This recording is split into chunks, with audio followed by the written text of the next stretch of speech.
कंचन, अगर बात करें तो 6 से 11 जुलाई तक प्रधानमंत्री का जो है 3 देशों का दौरा प्रस्तावित है। तीनों अलग अलग देश है, चाहे इंडोनेशिया की बात करें, ऑस्ट्रेलिया की बात करें, न्यूजीलैंड की बात करें। कूटनीति के हिसाब से ये दौरा बेहद अहम रहने वाला है। क्या कुछ जानकारी?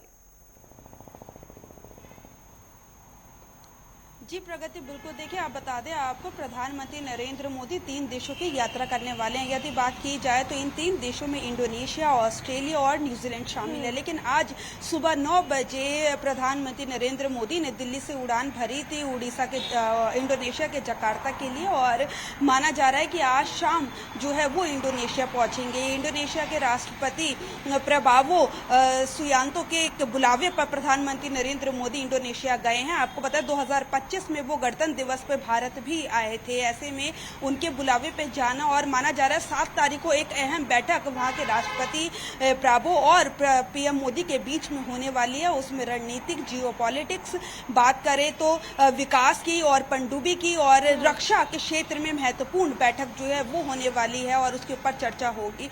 यदि हम बात करें ऑस्ट्रेलिया जो है प्रधानमंत्री रहते हुए तीसरा दौरा है। ऑस्ट्रेलिया वो जाएंगे और उसके बाद जो है न्यूजीलैंड जाएंगे। न्यूजीलैंड में 40 साल बाद पहली बार कोई पीएम, भारत का प्रधानमंत्री वहां पे पहुंचेगा, तो अपने आप में बेहद महत्वपूर्ण हो जाती है। रणनीतिक साझेदारी किस तरीके से आगे निकल कर आएगी, कौन कौन से वो मुद्दे हैं। रक्षा के क्षेत्र में इंडोनेशिया से बेहद महत्वपूर्ण वार्तालाप होने वाला है। बढ़ती हुई एआई का इस्तेमाल किस तरीके से पॉजिटिव तरीके में किया जाए और लोगों को किस तरीके से, क्योंकि इसके यदि फायदे हैं तो नुकसान भी है, कई तरीके से गलत इस्तेमाल भी किया जा रहा है, तो उन चीजों पर किस तरीके से रोक लगे, और जियोपॉलिटिक्स में सभी देश इस पे किस तरीके से काम कर रहे हैं उस पर, और रणनीतिक साझेदारी पर जो है चर्चा की जाएगी। प्रधानमंत्री के 3 देशों के ताबड़तोड़ जो है दौरे के बाद भारत की जनता के लिए इज ऑफ लिविंग और इज ऑफ डूइंग का मंत्र लेकर आगे लगातार बढ़ते नजर आ रहे हैं। प्रधानमंत्री अपने भाषण के दौरान भी इसका जिक्र करते हैं। तो दोनों ही अगर पर्सपेक्टिव के हिसाब से बात करें तो इस 3 देश की यात्रा किस तरीके से महत्वपूर्ण रहने वाली है? जी बिल्कुल, देखिए आपने अभी जिक्र का ease of living, ease of doing का जो है अभी हमने देखा था। पीएम मोदी ने भारत में जो है अपने सभी कैबिनेट मिनिस्टर्स के साथ बैठक की थी, फिर उसके बाद सभी सेक्रेटरीज के साथ बैठक की गई थी, जिसमें कहा गया था साफ तौर पे कि किस तरीके से जो है एआई का बढ़ता हुआ इस्तेमाल, उसे हम सही तरीके से इस्तेमाल कर सकते हैं, क्योंकि छोटे बच्चों के हाथ में भी फोन्स रहते हैं, उन्हें किस तरीके से बचाया जाए। ना केवल इतना ही, पश्चिमी एशिया में जिस तरीके से अभी युद्ध की स्थिति बनी हुई थी और उसे जो है प्रभावित उसने सभी देशों को किया था वर्ल्ड में, तो ऐसे यदि इस तरीके की कोई समस्या आती है तो उसे किस तरीके से बाहर निकला जाए। और हमेशा से केंद्र सरकार बात करती है आत्मनिर्भर भारत की 2047 का लक्ष्य होंगे जिसे साइन किया जाएगा।